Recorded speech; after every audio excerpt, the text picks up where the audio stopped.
Bem-vindos de volta. Hoje estamos com Pepe Escobar, jornalista e analista político. Obrigado por voltar ao programa. O prazer é meu, Glenn. Te vejo qualquer hora. Agradeço. Sempre vemos que quando os Estados Unidos entram em guerra, tem muitas ferramentas à disposição. Claro, tem o poder militar bruto, tem sanções econômicas. Mas um tema central é que sempre procuram semear divisões dentro de um país. Muitas vezes, isso assume a forma de, fingir promover a democracia e os direitos humanos. Outras vezes, é pura corrupção. Jogar dinheiro nas pessoas certas. E sim, agora há relatos de que os Estados Unidos tentaram fazer algo semelhante no Irã. Ou seja, subornar alguns comandantes da Guarda Revolucionária Islâmica. E como você vê que isso se desenrolou? Porque parece que o desespero está começando a se instalar, à medida que os Estados Unidos ficam sem opções, inclusive sem armas.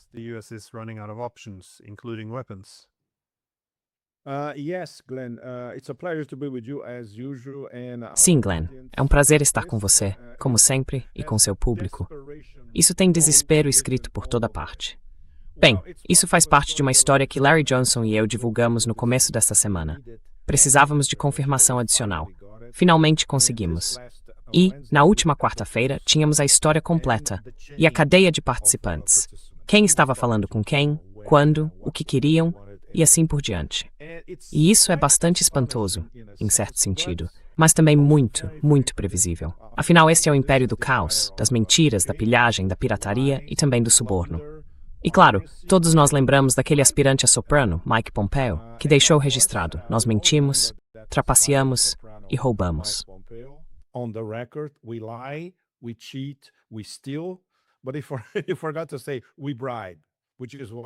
Mas ele se esqueceu de dizer: nós subornamos, que é o que eles fazem em todos os lugares, da América Latina ao Afeganistão, à Líbia, à Síria, em todo o resto do mundo. Certo, a versão bem curta da história. Em maio, foi estabelecido um canal indireto, relativamente inativo, por Tulsi Gabbard, quando ela ainda estava no governo, entre a Casa Branca e o governo regional do Kurdistão. Neshirvan Barzani, o presidente do Kurdistão iraquiano, essencialmente, porque queriam tentar falar indiretamente com Ahmad Vahidi, o chefe da Guarda Revolucionária Islâmica. Então Barzani seria o mensageiro. Quando tentaram, não aconteceu muita coisa. O canal foi estabelecido.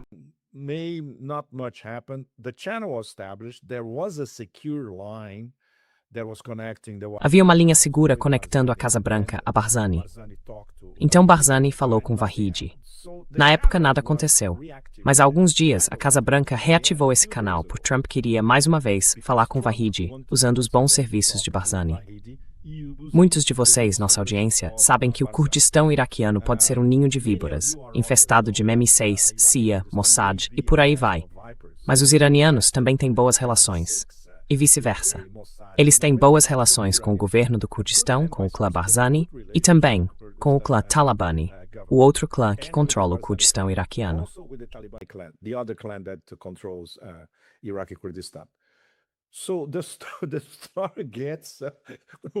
Então, a história também fica completamente maluca, em nível James Bond, porque o que Trump queria fazer, e foi assim que Barzani entrou em contato com Vahidi, e depois Vahidi explicou o que aconteceu aos membros do Conselho Supremo de Segurança Nacional. E isso chegou até o líder Mojtaba Khamenei. Trump queria subornar Vahidi com bilhões de dólares. Bilhões de dólares, sem especificar o valor. E não só Vahidi, mas também outros membros da Guarda Revolucionária Islâmica. Basicamente, era uma reedição do manual usado na Venezuela: provocar divisão e governar a partir de dentro. Eles não conseguiram vencer a guerra, então estavam tentando desestabilizar a Guarda Revolucionária Islâmica por dentro, do jeito de sempre. Malas cheias de dinheiro não rastreável. Aliás, é o que eles fizeram por todo o sul global. It's what they have done all over the global south, in fact. Vahid obviously told Barzani, Vahidi obviamente disse a Barzani: de jeito nenhum, absolutamente. E não só isso, ele informou o restante do IRGC, o Conselho Supremo, e isso também chegou ao líder. Então o gabinete do líder autorizou membros do gabinete a repassar essa informação aos paquistaneses. Porque os paquistaneses, Antes, houve uma tentativa de recrutar o Marechal de Campo Assim Munir, porque Assim Munir e Trump têm linha direta dos dois lados. Não funcionou.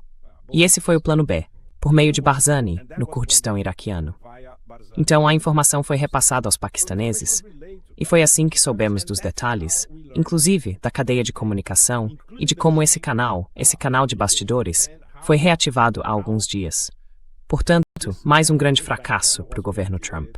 Days ago. So major failure for the Trump administration again. And on top of it, they were talking to the wrong person, Glenn. Instead of E além de tudo, eles estavam falando com a pessoa errada, Glenn. Em vez de falar com o cara que realmente comanda tudo, incluindo as principais operações da Guarda Revolucionária, Mohsen Rezaei, secretário do Conselho Supremo de Segurança Nacional, representante pessoal do líder Mojtaba Khamenei. Então eles acharam que o Irã era a Venezuela. Isso, mais uma vez, demonstra o grau de estupidez cultural em nível intergaláctico dessas pessoas do governo Trump. Eles acham que podem subornar pessoas que lutaram na guerra Irã-Iraque e que estão essencialmente na linha de frente da defesa do Irã sob a ameaça existencial de uma superpotência. Essas pessoas não são subornáveis. Esqueçam. Mas, mais uma vez, isso cheira a desespero.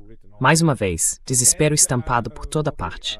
E claro, esta é a escola mafiosa de fazer negócios de Roy Cohn, que na verdade é a única coisa que Donald Trump estudou na vida inteira. that Donald Trump studied in his whole life, in fact. Well, part of the desperation, though, in the United Bem, States, parte desse desespero nos Estados Unidos para tentar isso também faz sentido. Ou seja, eles não têm uma saída diplomática clara. Quero dizer, queimaram muitas pontes. A última que queimaram foi o memorando de entendimento que finalmente entrou em vigor e, claro, foi imediatamente revogado. Eles também não têm um caminho militar claro para a vitória aqui. Ou seja, já começaram a esgotar seus recursos militares. Vão levar muito tempo para repô-los. Mas parece que Trump agora está partindo para a terceira opção.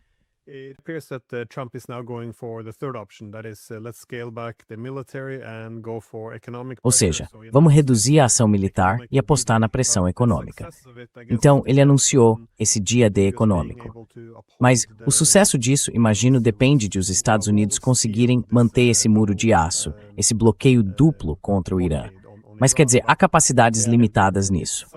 E também parte da premissa de que o Irã simplesmente vai ficar parado e aceitar o estrangulamento econômico. Você vê algo no Irã em termos de preparação para partir para a ofensiva e, bem, imagino abrir uma brecha nesse bloqueio dos Estados Unidos. Punch a hole in this blockade of the United States. Well, punch many holes in every kind of blockade. Bem, abri muitos buracos em todo tipo de bloqueio, bloqueio marítimo e financeiro. A lógica subjacente, do ponto de vista deles, o governo Trump e aquele Scott Bessent, absolutamente horrível, um ativo de Soros, aliás, é que eles conseguem estrangular o Irã, financeira e economicamente, e isolá-lo não só de seus parceiros pela Eurásia, mas de quaisquer outros parceiros no sul global. Bem, o grau de estupidez dessa suposição é mais uma vez intergaláctico. Mas, vindo dessas figuras, é isso que se espera. Olhe para o mapa. Você o conhece muito, muito bem. Você é especialista em Eurásia. Se olhar para o mapa da Eurásia, quem está no centro em termos de corredores de conectividade? Historicamente, o Irã. In terms of connectivity corridors, historically, Iran. So, are they going to be able to Então, eles vão conseguir bloquear todos os canais de comunicação, especialmente por terra, que o Irã tem com seus vizinhos? Não. Vão conseguir bloquear transações financeiras que contornem o dólar americano com vários atores, especialmente com a China? Não. Então, o que poderiam fazer para aplicar pressão extra? As empresas chinesas já estão. As pessoas na China não estão. Quem faz negócios na China não está preocupado. Nem mesmo os bancos chineses. Porque as novas diretrizes das autoridades centrais da China para as empresas chinesas são, vejam, vocês não respeitam nem seguem sanções diretas americanas ou sanções secundárias. Vocês têm que respeitar a lei chinesa. É isso que importa. Então os bancos entenderam a situação. E os bancos chineses estão ajudando não só o Irã, mas também o Paquistão. Iran, but Pakistan as well. They are helping Iran and Pakistan in all sorts of transactions. Eles estão ajudando o Irã e o Paquistão em todo tipo de transação. Além disso, há transações que usam o sistema islâmico, que basicamente funciona com um telefone aqui, outro telefone do outro lado, e o dinheiro é transferido sem de fato se mover. Então o Irã faz isso com vários parceiros em toda parte, empresas, indivíduos, seja quem for. Em termos de conexões terrestres, os americanos ainda não estão bloqueando, porque não conseguiram encontrar uma maneira de fazer isso, sem, francamente, jogar o Paquistão no colo da China. Assim, 150%. O Paquistão já está no colo da China, em cerca de 80% a 90%, porque o Paquistão ainda mantém vínculos com o sistema financeiro internacional. E além disso, depende de um empréstimo do FMI, que é a pior coisa que pode acontecer a qualquer país, em qualquer lugar do sul global. Any country, anywhere in the global south. So the Pakistanis are not free. For instance, if they were a member, Então, os paquistaneses não são livres. or if they were Por member exemplo, of the, se fossem membros do BRICS, ou se fossem membros do Banco do BRICS, o NDB, um acordo com os chineses poderia passar pelo NDB, por exemplo, para esses 10 bilhões de dólares de que eles precisam tanto. Mas eles ainda dependem do FMI. E isso nos leva a toda a discussão, em todo o sul global. Como se livrar do sistema de Bretton Woods? Enquanto isso não acontecer, não podemos falar de um sul global independente. É isso que se discute no BRICS, mas é um blá blá blá infernal que continua para sempre. Acompanho essa história há anos, e depois de um tempo, a gente fica exasperado, porque eles falam, e não há decisões. We are exasperated because they talk, and there are no decisions. And as you know, Glenn, next month is the E como você sabe, Glenn, no mês que vem acontece a cúpula do BRICS na Índia. Infelizmente, não espere nenhum avanço nisso, especialmente porque o evento é sediado pela Índia. Então, os americanos vão tentar interferir no comércio pelas rotas terrestres entre o Paquistão e o Irã. São 6 delas. Vão tentar interferir no Baluchistão, e então podem usar a CIA, o MI6, o Mossad e assim por diante. Eles já estavam lá antes mesmo do 11 de setembro. Já estavam lá. Podemos ter, por exemplo, drones da OTAN atacando navios iranianos no Mar Cáspio. Tudo é possível. E o Mar Cáspio, é claro, é essencial para o Irã, porque é o corredor entre a Rússia e o Irã.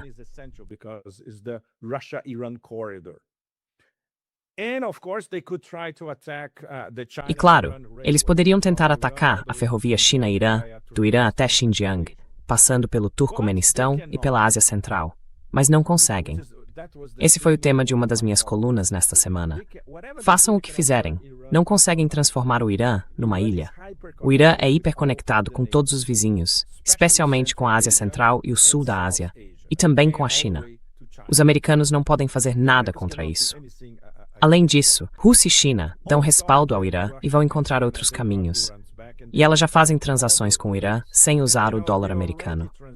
Então não há nada que o horrível Blinken e companhia possam fazer contra isso. Mas você tem razão.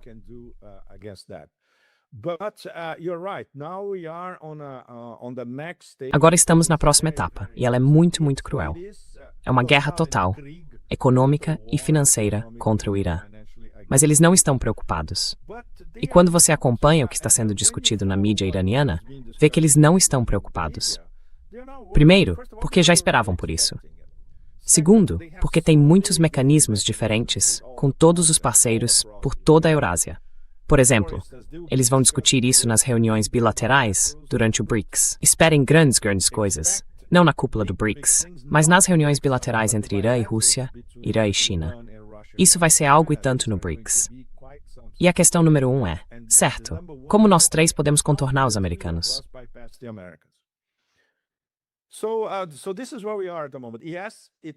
Então, é nesse ponto que estamos agora. Sim, é muito, muito difícil. A posição do Paquistão é muito precária porque eles estão no fio da navalha. Não podem antagonizar os americanos porque precisam do FMI. E, ao mesmo tempo, não podem romper a relação com o Irã, especialmente nestes últimos meses. Eles construíram confiança. Foram os mediadores entre o Irã e os Estados Unidos. Há delegações do Irã e do Paquistão visitando um ao outro, literalmente toda semana. Então estão numa posição muito, muito complicada. Mas esse é o problema quando você é um país do sul global e depende do sistema de Bretton Woods.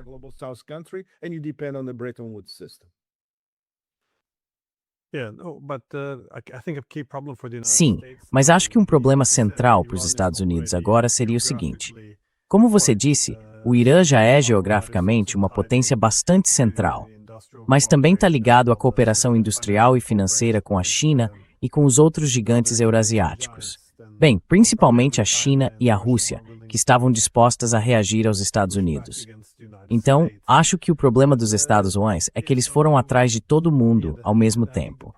Sabe, se tivessem ido apenas atrás do Irã e depois tentado encontrar alguma forma de acomodar os interesses chineses e russos, seria outra coisa.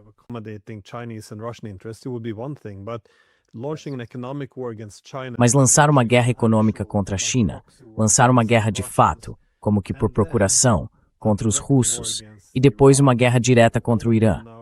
Todos eles agora estão lado a lado. Ou seja, as partes ocidental, sul e oriental do continente eurasiático, todas tendo sua sobrevivência essencialmente dependente da cooperação entre si e de encontrar maneiras de evitar as sanções dos Estados Unidos. É bastante insensato. E agora você vê, está muito difícil para os chineses. No passado, eles talvez aceitassem limitar um pouco o comércio com os russos, o que fizeram, e limitar o comércio com a Coreia do Norte. Mas agora, que sabe, eles essencialmente passaram de todos os limites, eles meio que têm de deixar os Estados Unidos de lado e aceitar punições em algumas questões. Por que não em todas?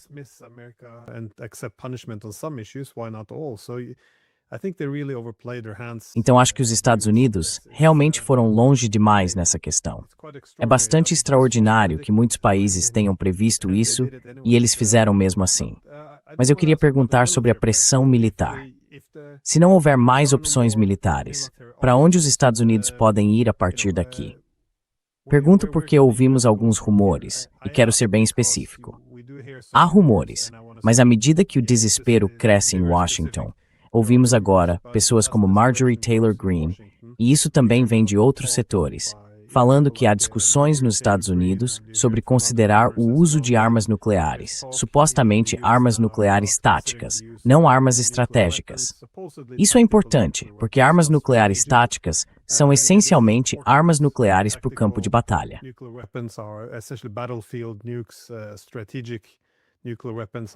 As armas nucleares estratégicas são essencialmente armas para matar cidades, mas ainda assim são armas nucleares. Então, se isso estiver correto, e mais uma vez preciso dizer se, é algo bastante dramático. E quando se abre a caixa de Pandora, o mundo não seria mais o mesmo depois. Mas como você vê isso? É provável? Porque quando se tem uma grande potência como os Estados Unidos, que vinculou sua segurança à hegemonia, derrotar o Irã seria um passo para enfraquecer os russos e os chineses. Esta guerra é tudo. Se eles falharem, a presença regional desmorona. O petrodólar pode desaparecer. Quero dizer, os americanos tendem a ter muito a perder aqui. E quando uma grande potência com muito a perder fica presa nesse cenário de tudo ou nada, é de se esperar que talvez faça algumas coisas tolas.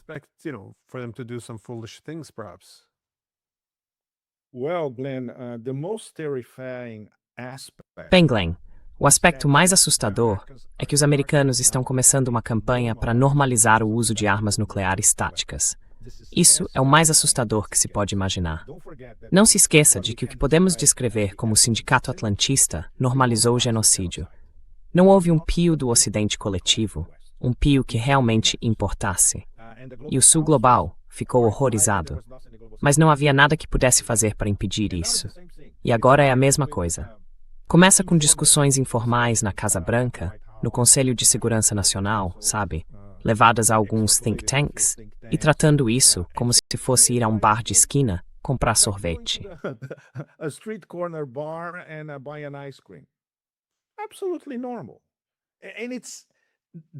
Absolutamente normal. E essa é a parte assustadora. É a banalidade do mal que conhecíamos, tal como foi codificada no século XX. E a banalidade do mal no século XXI é muito, muito, muito mais brutal. Agora ela inclui normalizar um genocídio e o uso de armas nucleares contra um país sem armas nucleares, sem provocação. E isso é discutido como, sabe, uma conversa depois do jantar. Esse é o aspecto mais grave de tudo. E, obviamente, como as pessoas estão tão anestesiadas por esse bombardeio de informações vindo de todos os lados, elas não conseguem distinguir o que é real o que é falso e o que faz sentido. E, sobretudo, por que quase nada faz sentido. Isso acaba entrando no debate público por acidente. This enters the public discourse by accident, and nobody even takes it seriously. No, they won't do something. E ninguém sequer leva isso a sério. Eles não fariam algo assim. Claro que fariam, especialmente agora, porque estão encurralados. E como você descreveu muito bem, este é o choque do século XXI. Há um caminho ou outro. Ou os americanos conseguem fazer o Irã se render, conquistar o Irã, transformar o Irã numa nova colônia, e esse será o primeiro passo para se aprofundarem cada vez mais na guerra contra a Rússia e depois contra a China. Ou teremos a integração da Eurásia, liderada por essas três potências, duas superpotências, China e Irã, e uma potência média, que está ascendendo muito rápido. E agora é uma das potências mais importantes, não só na Eurásia, mas em todo o sul global.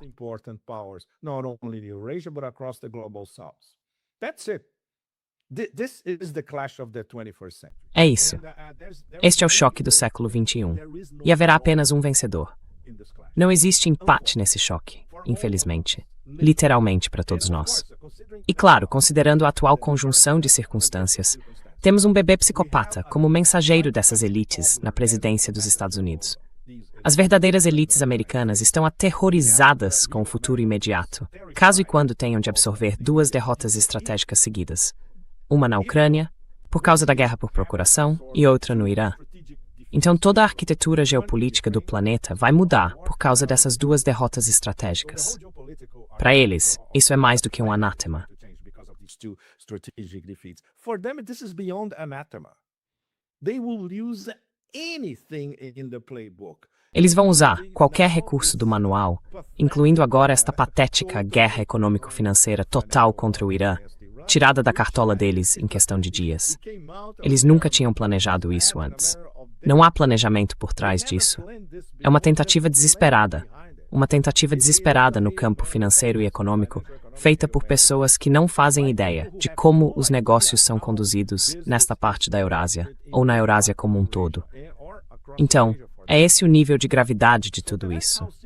Mesmo que por enquanto essas discussões não estejam aos olhos do público, elas estão sendo normalizadas para que, quando forem submetidas ao escrutínio público, a decisão já tenha sido tomada.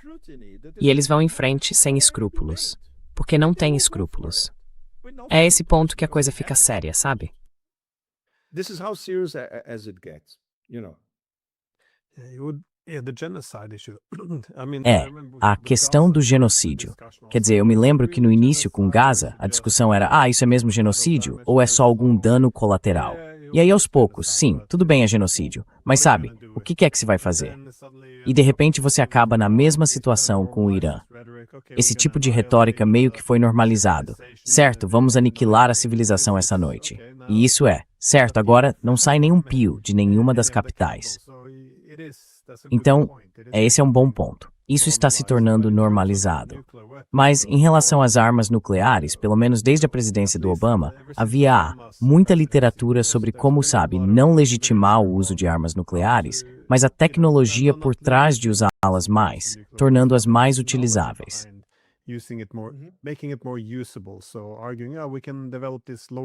Então argumentam, podemos desenvolver essas armas nucleares de menor potência. Ou seja, com uma carga explosiva menor, que pode fazer as armas nucleares parecerem mais proporcionais. Elas têm objetivos militares limitados, então não estão, destruindo o mundo. Então você vê a retórica sempre indo nessa direção. Mas é algo bastante extraordinário, porque eu queria que houvesse nos Estados Unidos uma ideia conceitual de um sistema multipolar aceitável, como uma possível saída.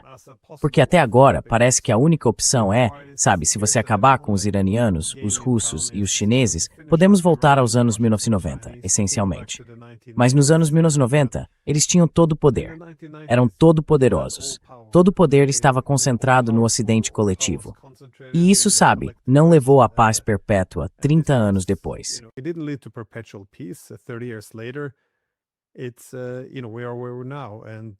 Sabe, estamos onde estamos agora. Então não vejo como eles vão voltar atrás nisso. Eles agora têm uma dívida de 40 trilhões de dólares. Tem uma desigualdade econômica enorme dentro do país. A sociedade está exausta, a polarização política. Esse é mesmo o único plano. Eu gostaria que houvesse alguma coisa, sabe? Tipo os americanos aparecerem numa reunião do BRICS ou algo assim, só para descobrir se existe alguma forma de se unirem para encontrar uma solução, uma saída. Algum acordo político baseado na distribuição internacional de poder que já existe, em vez de pensar em como eliminar rivais numa espécie absurda de Game of Thrones. Mas não é assim. Na verdade, não há nada ali. Mas então, qual seria o propósito das armas nucleares táticas? Chocar o Irã e levá-lo à capitulação? Exatamente.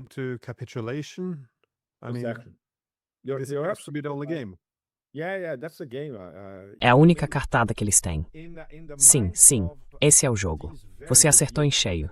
Na cabeça desses funcionários muito medíocres da administração Trump, eles ainda acham que podem fazer o Irã ceder, capitular, se render.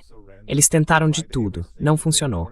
Estrangulamento econômico, eles sabem que não vai funcionar. Mas tudo bem, algumas bombas e eles vão capitular. Não é assim que funciona.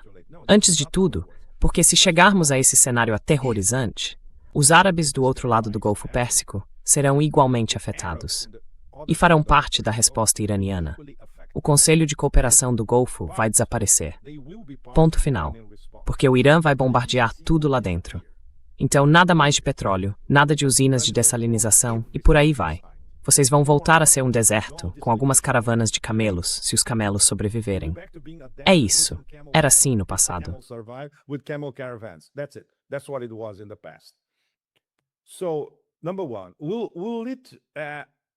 Então, em primeiro lugar, isso vai desagregar o topo do governo iraniano?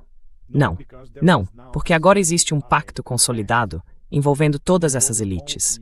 Elas estão defendendo a nação contra essa ameaça existencial e vão até o fim. Além disso, há um mandato popular, que foi exatamente o que vimos durante as cerimônias fúnebres do Ayatollah Khamenei. E o principal lema em todo o Irã, das grandes cidades ao interior, até a fronteira entre o Irã e o Afeganistão, é vingança. Esse é o sentimento popular em todo o Irã. Então podemos falar de 90 milhões de pessoas que não vão aceitar nada menos do que vingança, ou ir até o fim contra os americanos e expulsá-los da Ásia Ocidental. E quando se lê nas entrelinhas o que o Irã está exigindo para uma solução da guerra, basicamente é a expulsão dos Estados Unidos da Ásia Ocidental.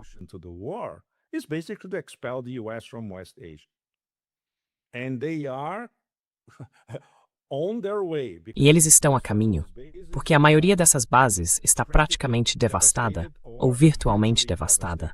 Não sobrou muita coisa. Os americanos têm que transferir a maior parte para Israel. Então os americanos estão numa caixa dentro de Israel, o que, de um ponto de vista prático, é fantástico. E geográfica e territorialmente, é uma parte muito pequena da Ásia Ocidental. Perfeito.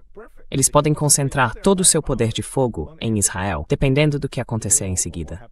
E é impossível, Glenn. Você, como acadêmico, estudou a Eurásia em detalhes. O que vemos nos nossos livros. Eu adorei os seus livros. Escrevi sobre os seus livros. E você explica em detalhes como a Eurásia funciona, com os diferentes atores e as limitações dos americanos e israelenses para impor essa política, essa visão e esse sistema de poder completamente unilaterais e ideologicamente dementes sobre todos. Isso nunca vai acontecer.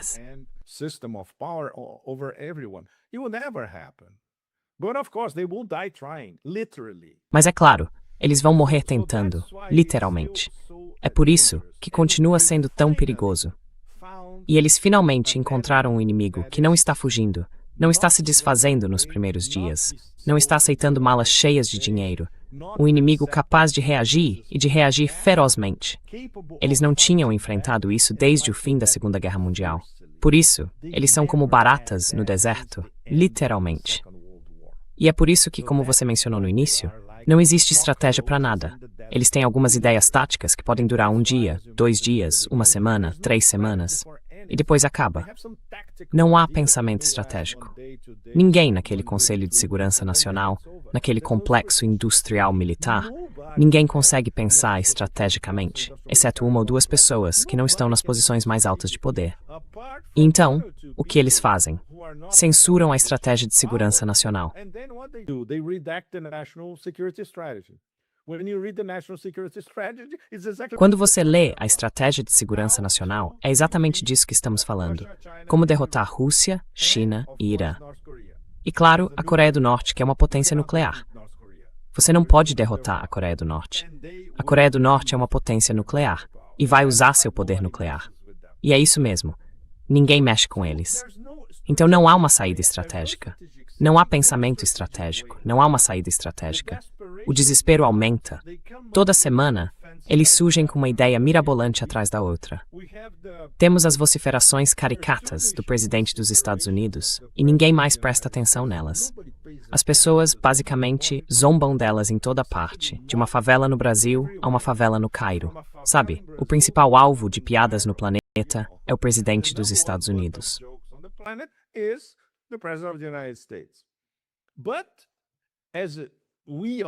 Mas, como todos nós sabemos, você, nossa audiência, todo mundo, eles estão ficando mais perigosos a cada minuto. E não é só a dívida impagável de 40 trilhões de dólares.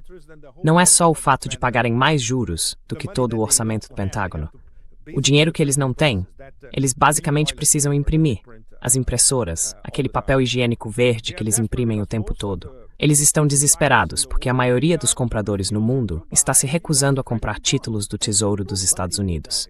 E então ninguém vai comprar títulos do Tesouro americano, exceto o próprio Tesouro dos Estados Unidos. É isso. E claro, o petrodólar está saindo de cena. Ainda lentamente, mas com certeza. Então minha pergunta para você, Glenn Diesen, é: você vê alguma saída, alguma rota de escape para o império neste momento? Realisticamente, a mesma realpolitik. Sim.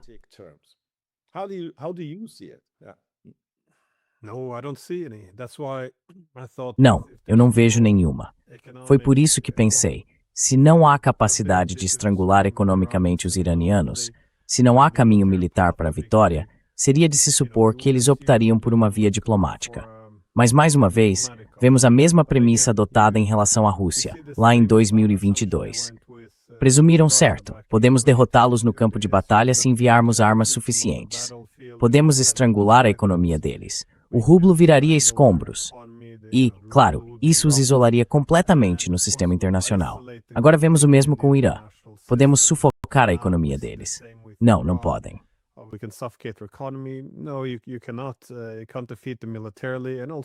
Você não pode derrotá-los militarmente e, ao mesmo tempo, isolá-los internacionalmente. Não. Pelo contrário, as conexões do Irã com o resto do mundo estão mais fortes agora do que estavam antes. Acho que há muito cálculo errado. Um tema comum em todos os erros de cálculo dos Estados Unidos parece ser a suposição de que o Irã pode ser intimidado até se submeter, seja por meios militares ou econômicos. E sabe, imagino que isso não seja totalmente irracional. Todo país tem seu ponto de ruptura. Mas por que? Bem, qual é o erro de cálculo aqui? Por que eles não conseguem, digamos, quebrar o Irã? Well, because they don't understand.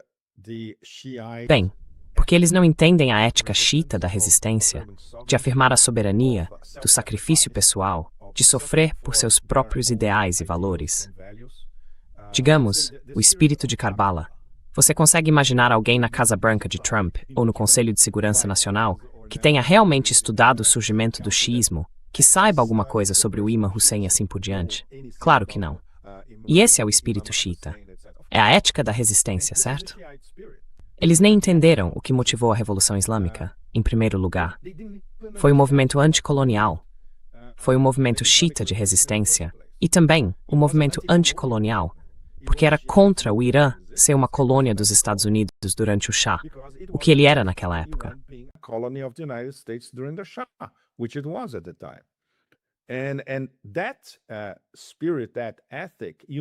E esse espírito, essa ética, uniu todo mundo. Uniu os estudantes secularizados e também os clérigos. O que aconteceu depois é uma história muito complicada, mas o impulso original da Revolução Islâmica era corrigir uma injustiça histórica e eliminar a condição do Irã como mero gendarme do Golfo, como os Estados Unidos o descreviam na época. Então, deixando de lado tudo que deu errado com a Revolução Islâmica, e essa também é uma discussão longa, agora, como eles foram atacados frontalmente pelos Estados Unidos, em 2 guerras praticamente em sequência, e toda a sua liderança foi assassinada, quase todos, de Soleimani no início do que eu chamo de os anos 20 furiosos. From Soleimani in the beginning of what I call the Raging 20s. The 20s started with the murder of General Soleimani. Os anos 2020 começaram com o assassinato do general Soleimani, em 3 de janeiro. Na verdade, uma ameaça ao Ayatollah Khamenei e a grande parte da família dele, a todos os comandantes que foram assassinados no passado. Então, essa é uma nova era no Irã. E a forma como essa nova era começou foi com apoio popular, mesmo que eles tivessem um líder invisível. Mojtaba Khamenei era invisível desde o começo. E ainda é. Ele não pode aparecer em público, essencialmente por razões de segurança. Segundo as nossas melhores fontes, ele está no controle, mas não pode aparecer em lugar nenhum. Então, pessoas de todo o Irã estão se dedicando a ele, demonstrando respeito e acreditam na liderança de um líder invisível.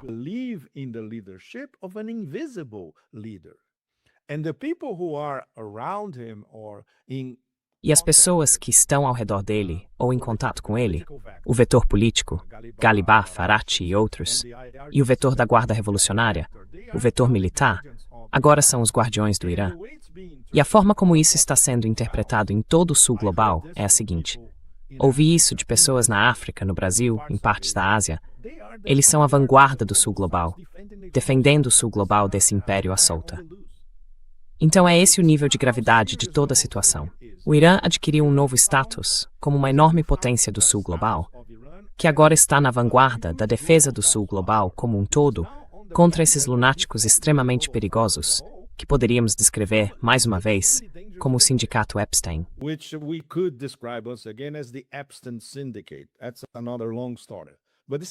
Essa é outra história longa, mas essa é uma definição muito boa, de apenas 2 palavras.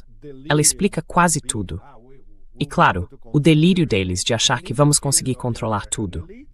E no caso das elites americanas, não podemos perder a mamata que tivemos desde 1945. Você consegue imaginar ser uma superpotência com poder ilimitado desde 1945? Você nunca vai querer perder essa mamata, mas é exatamente isso que está acontecendo agora. Psicologicamente, como é que você pode se adaptar a isso? É impossível. E isso explica, em grande medida, esse comportamento não estratégico de baratas no deserto. Uma tática que surge do nada a cada semana, uma atrás da outra, sem levar a lugar nenhum. E fracasso após fracasso.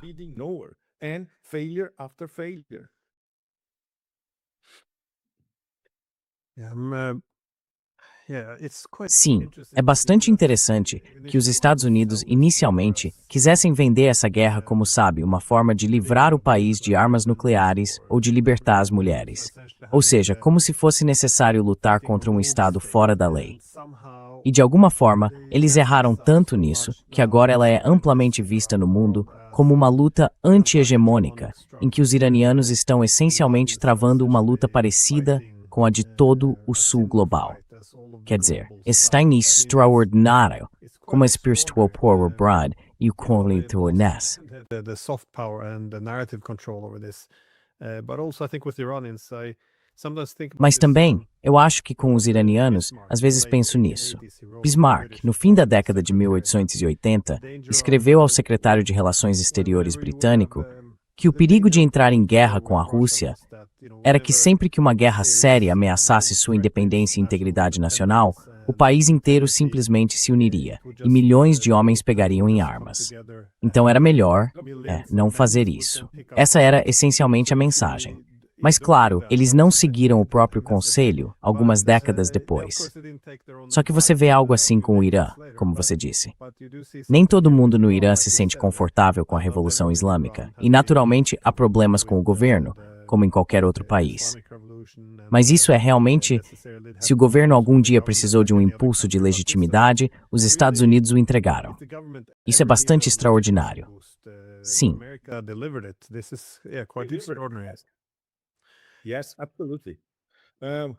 Sim, absolutamente. Bem, estou muito curioso. Em retrospecto, Glenn, eu gostaria que Brzezinski estivesse vivo e que nós dois pudéssemos perguntar diretamente a ele. Como o senhor vê o fato de que agora os Estados Unidos estão lutando não apenas contra uma potência equivalente, como o senhor definiu em O Grande Tabuleiro de Xadrez, em 1997, mas contra uma aliança estratégica de potências equivalentes? E, além disso, contra uma potência em ascensão na Eurásia? Os Estados Unidos estão lutando contra essa tríade ao mesmo tempo. Eu amo muito mais resposta dela, pois. I would love to get his answer for that, you know. Well, in his defense, in his 1990s Bem, em defesa dele, no livro de 1997, O Grande Tabuleiro de Xadrez, ele alertou que a forma de os Estados Unidos sustentarem seu momento unipolar seria manter os adversários divididos e os aliados dependentes. E ele definiu, naquela época, o pior cenário como russos, chineses e iranianos encontrando uma causa comum, essencialmente para fazer contrapeso aos Estados Unidos. Então, havia algum reconhecimento de que essa era a pior coisa possível que os Estados Unidos poderiam fazer, e fizeram. Bem, isso me leva à minha última pergunta. E se os Estados Unidos realmente não têm mais nenhuma boa opção militar além de um ataque nuclear, também não têm uma boa forma de exercer mais pressão econômica.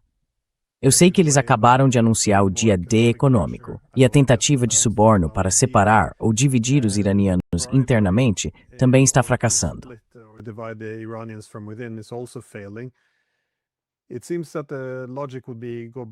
Parece que a lógica seria voltar à mesa de negociações. Mas como você vê isso funcionando agora? Porque, quer dizer, eles também gastaram esse capital diplomático. Não há mais confiança.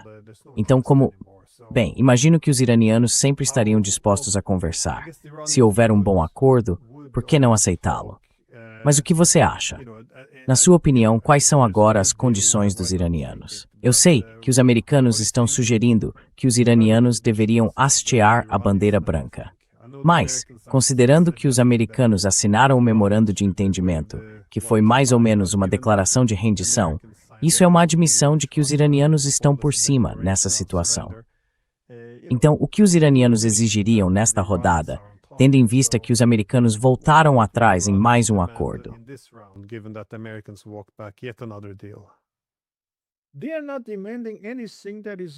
Eles não estão exigindo nada que não esteja no memorando de entendimento, Glenn. E, por exemplo, os chineses, algumas semanas atrás, talvez entre 1 e 2 semanas atrás, basicamente disseram de novo: não haverá renegociação do memorando de entendimento, nem outro tratado, ou seja, lá o que for. Está tudo no memorando. É uma questão de cumprir nossos compromissos. Foi assinado pelos dois presidentes. Os iranianos estavam começando a cumprir tudo, e então o governo Trump destruiu isso de novo. Eles não são capazes de cumprir acordos. Todo mundo sabe disso agora. Até os camelos do Saara sabem que os Estados Unidos não são capazes de cumprir acordos. Então está tudo no memorando de entendimento. E se você lê o memorando, ele é muito, muito duro.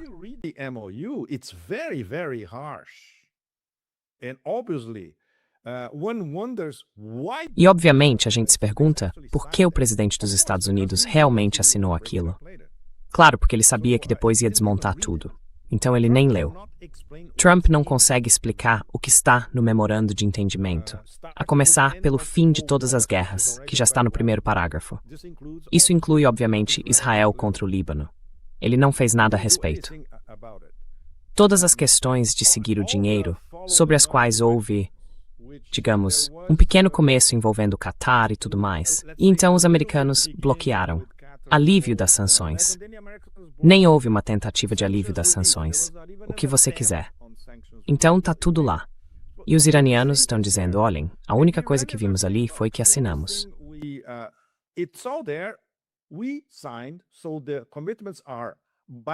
Então, os compromissos são bilaterais. Temos que seguir os 14 pontos. Se os americanos algum dia seguissem os 14 pontos, isso seria uma admissão da derrota estratégica deles. Precisamos entender por que eles simplesmente não podem aceitar isso. Porque está provado que perderam a guerra em todos os sentidos. E isso resolveria teoricamente o problema do Estreito de Hormuz. Mas não para os Estados Unidos. Porque para os Estados Unidos, o problema do Estreito de Hormuz é um problema do petrodólar. Não é o Estreito de Hormuz em si. Esta foi uma guerra pelo petróleo, pelo petrodólar, e uma guerra em torno de um gargalo estratégico do petróleo. E os americanos perderam de vista pelo que realmente estavam lutando.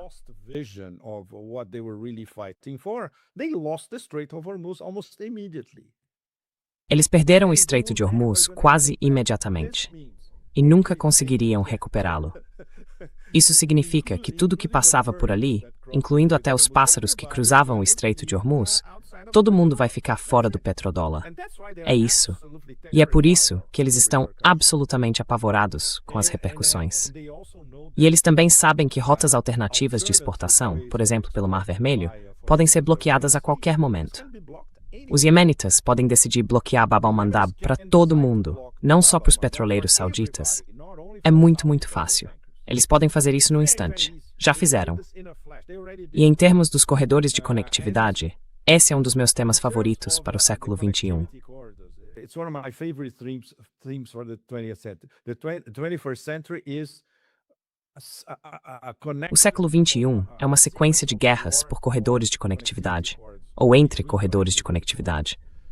É por isso que o Irã é tão importante, porque o Irã faz parte dos dois principais corredores de conectividade da Eurásia, as novas rotas da Seda, na horizontal, e o corredor internacional norte-sul na vertical, bem no meio de tudo. E mais uma vez, até as elites americanas não conhecem história, e não conhecem geografia. É ainda pior. E não entendem a interconexão entre geografia e história. Não é de se admirar que entrem numa guerra sem planejamento, sem estudar história e geografia. Say to go Rav1 Não deveríamos nos espantar com a situação hoje em dia. Não é só falta de planejamento, é falta de voltar para a escola.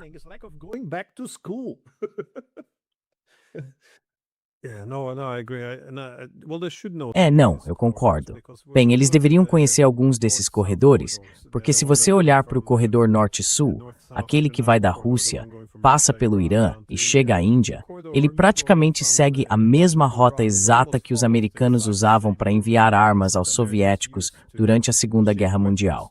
Então eles deveriam estar familiarizados com parte dessa logística. Mas você não vê isso. É interessante o que ele disse sobre o Trump. Sabe, se ele não leu o memorando de entendimento, isso realmente parece um exagero. Mas ele entra nas redes sociais e, de fato, escreveu que agora todos os iranianos exigem reparações.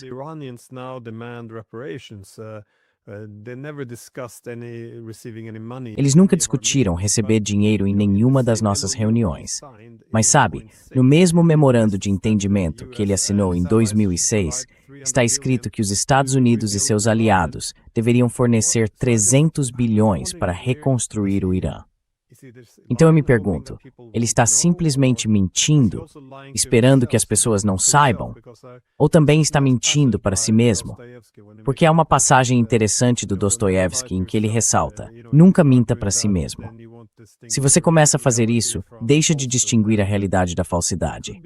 E pode ser que, sabe, depois de décadas demais sendo o campeão da conversa fiada, que é no que ele sempre foi ótimo, em criar narrativas e tudo mais, ele simplesmente acredite no fundo no que está dizendo.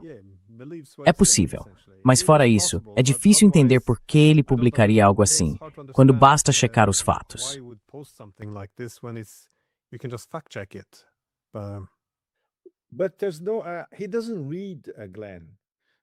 Mas ele não lê, Glenn.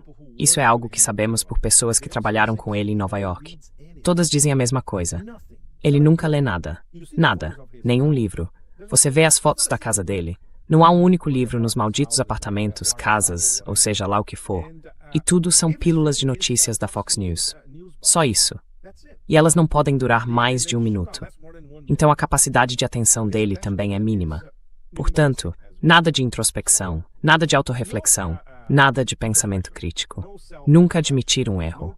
Essa é a escola mafiosa de negócios de Roy Cohn, que é, na verdade, a única escola que ele frequentou na vida. Tudo o que aprendeu com Roy Cohn. Nunca admitir um erro.